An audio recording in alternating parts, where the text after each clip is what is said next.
जाता है प्रधान, मौका देता है सबको समय बलवान, मौका देता है सबको समय बलवान।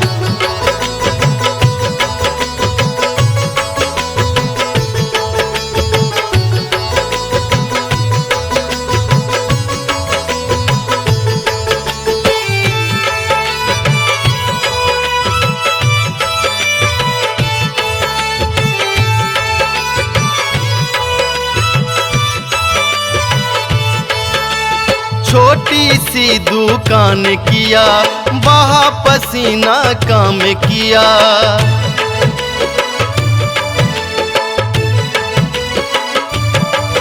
ओ छोटी सी दुकान किया, बहा पसीना काम किया। आज बड़े उद्योग का मालिक, आज बड़े उद्योग का मालिक बन गया मनई महान, मौका देता है सबको समय बलवान, मौका देता है सबको समय बलवान।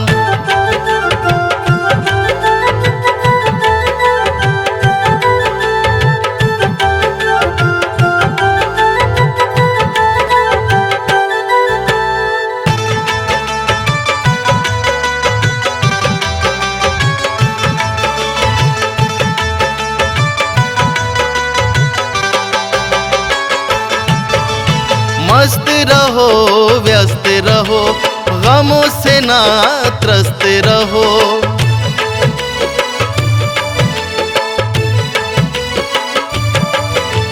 मस्त रहो व्यस्त रहो, गमों से ना त्रस्त रहो।